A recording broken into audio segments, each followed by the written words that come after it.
Have you ever asked for forgiveness and received it fully, freely, without conditions? That moment when your guilt lifts, when the weight finally falls off your shoulders. It feels like a second chance at life. But then something happens. Someone hurts you, betrays you, says something that cuts deeper than it should. And suddenly, forgiveness doesn't feel right anymore. It feels unfair. It feels undeserved. And here's the question most people avoid. Why is it so easy to receive mercy, but so hard to give it? You remember what they did. You replay it in your mind. You justify your anger. They don't deserve forgiveness. And maybe you're right. But then, neither did you. Think about it. Why do we hold on to pain like it's protecting us, when in reality it's slowly destroying us from the inside? Why do we cling to justice, even when we ourselves survived by grace? And here's the uncomfortable truth most people don't see. Sometimes, the prison we refuse to release others from becomes the one we live in. So what is really stopping you from forgiving? And what is it costing you right now? There was a king who decided it was time to settle accounts with his servants. One by one, they were brought before him. Records were opened, debts were named. And then a man was dragged forward, pale, trembling, unable to even lift his eyes. He owed the king 10,000 talents. It was an impossible sum. A lifetime would not be enough. Several lifetimes wouldn't be enough. The weight of it hung in the air like a sentence already passed. The king's voice was firm. Since he cannot pay, sell him. Sell his wife, his children, everything he owns. Let the debt be repaid. The words hit like a storm. The servant collapsed to his knees, shaking. His voice broke as he cried out, "Please, be patient with me. I will pay back everything. Just give me time." He knew it was impossible. Everyone knew it was impossible. But desperation speaks even when hope is gone. The king looked at him. Something shifted. The anger faded. The judgment paused.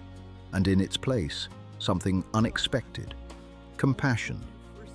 "Release him," the king said quietly. "Cancel the debt." Just like that. The chains were gone. The sentence erased. The impossible debt wiped away as if it had never existed. The servant stood there, stunned, free. He walked out of the palace a different man, no longer condemned, no longer bound. But as he made his way through the streets, he saw someone familiar, a fellow servant. This man owed him 100 denarii, a small debt, nothing compared to what had just been forgiven. The moment their eyes met, something dark rose inside him. He rushed forward, grabbed the man by the collar, and tightened his grip around his throat. "Pay me what you owe," he demanded. The other servant gasped, falling to his knees in panic.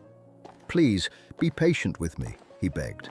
"I will pay it back. Just give me time." The same words, the same plea. But this time, no compassion came. The man's face hardened, his grip tightened. "No!" He dragged him away and had him thrown into prison, locked behind bars until the debt could be paid. Others had seen everything. They stood at a distance, silent at first, then deeply troubled. What they had witnessed weighed on them, so they went to the king and told him everything, every detail, every moment. The king sent for the servant. Again, he stood in the palace. But this time, it was different. "You wicked servant," the king said, his voice heavy.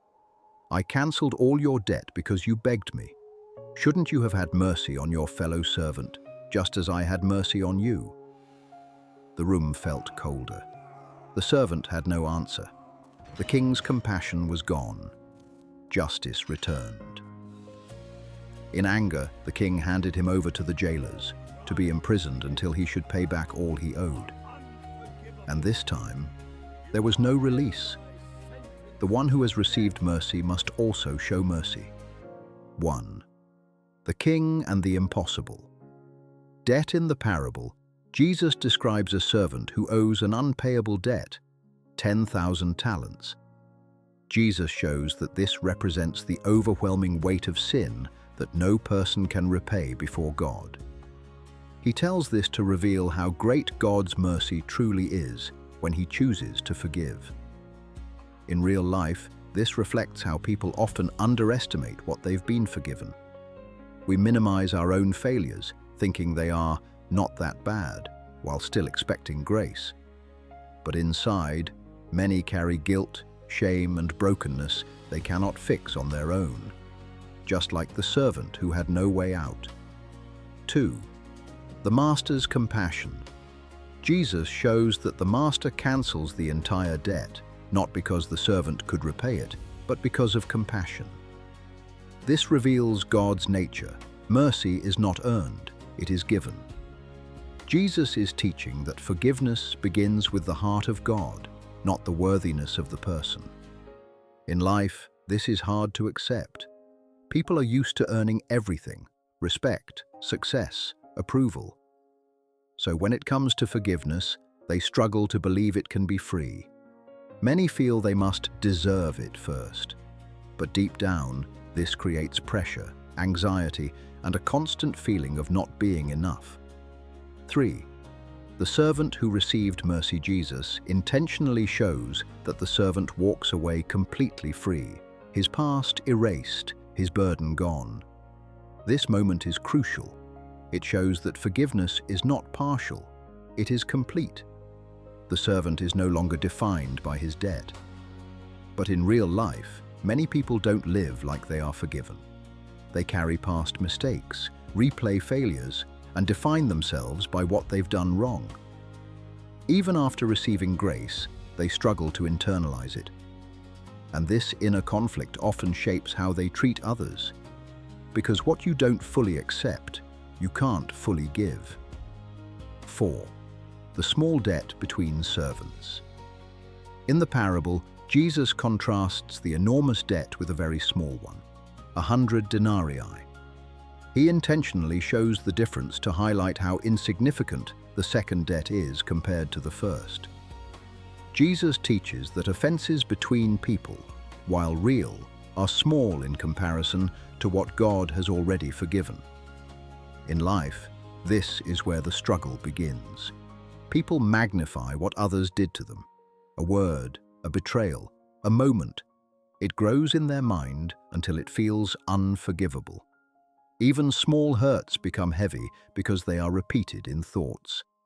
And slowly, the person forgets how much they themselves have been forgiven. 5. The violent reaction of the forgiven servant. Jesus shows that the servant doesn't just ask for his money. He grabs the man and chokes him. This is strong, emotional imagery. It reveals that unforgiveness is not passive. It becomes aggressive. Jesus is exposing how quickly a forgiven heart can turn hard again. In real life, this looks like people holding onto anger so tightly that it begins to control them. They replay the offense, build inner arguments, and justify their bitterness. What started as pain becomes harshness, in words, in attitude, in silence. And often, they don't even realize how much they've changed. 6. The same plea, different response. Jesus deliberately repeats the same words. Be patient with me, and I will pay it back. It is almost identical to what the first servant said earlier.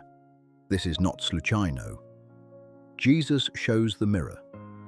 The servant hears the same plea he once made, but responds differently. In life, this is deeply revealing. People often ask for understanding when they fail, but refuse to give it when others fail. They want grace for their mistakes, but justice for others. And here is the inner contradiction. We expect empathy, but resist giving it. Most people don't even notice this dvoiной standard in themselves. 7. The choice to refuse. Mercy. Jesus makes it clear. The servant refused. It was a decision, not a lack of ability. He could have shown mercy, but he chose not to. Jesus teaches that unforgiveness is not always about pain. Often, it is about a willful decision to hold on. In everyday life, this is where people get stuck. They say, "I can't forgive," but often it means, "I don't want to." Because letting go feels like losing control, losing justice, or admitting vulnerability. So they hold on, not realizing that this choice quietly shapes their character and their future relationships. 8. The witnesses who were disturbed. In the parable, Jesus includes other servants who observe what happens and are deeply distressed. This shows that injustice and lack of mercy are not hidden. They affect others and are seen. Jesus reveals that our actions toward others are never isolated. They become a testimony. In life, people often think their bitterness is private, but it shows in tone, behavior, relationships. Others notice the harshness, the coldness, the lack of grace, and even without words, it creates tension. Unforgiveness doesn't stay contained. It spreads into families, workplaces, and communities. 9. The return to the Master Jesus shows that the servant is brought back before the Master. The story comes full circle. The same man who once stood there begging for mercy now stands again, but under a different reality. Jesus teaches that how we treat others matters before God. In real life, this reflects a deeper truth. People cannot separate their relationship with God from their behavior toward others. Someone may pray, believe, and ask for forgiveness, but still hold resentment. And yet, this inner contradiction eventually surfaces. What we do with others reveals what is truly happening inside us. 10. Shouldn't you have had mercy? The Master's question is direct and piercing. Jesus frames it not as a suggestion, but as an expectation. Mercy received creates a responsibility to give mercy. This is not optional. It is part of the transformation Jesus is pointing to. In life, many people see forgiveness as a personal choice, something optional depending on feelings. But this question challenges that idea. It exposes the gap between what we believe and how we act. And often, people avoid this question because it forces them to confront something uncomfortable within themselves. 11. Justice returns when mercy is rejected. Jesus ends the story with a strong shift. The Master's compassion is replaced with judgment. The servant is handed over because he refused to reflect the mercy he received. Jesus is showing that rejecting mercy toward others has consequences. In life, this can be seen in how unforgiveness slowly imprisons a person. Not always externally, but internally, through stress, anger, isolation, and emotional tages. What begins as a refusal to forgive can turn into a pattern that shapes a person's entire life, limiting their peace and their ability to truly connect with others. And here's the truth most people don't want to face. You can receive mercy and still live like you never understood it. Jesus didn't tell this story to accuse. He told it to reveal something deeper. That forgiveness is not just something you receive once. It is something that must begin to live inside you. Because the moment you hold someone else by the throat, you forget the moment you were set free. Think about it. How many times have you asked for understanding, but refused to give it? How often have you wanted grace, but chosen judgment? Unforgiveness doesn't protect you. It traps you, quietly, slowly, from the inside, and most people don't see it. They think they are holding on to justice, but in reality, they are holding on to chains. So the question is not just, who hurt you? The real question is, what are you still holding on to? That is holding on to you.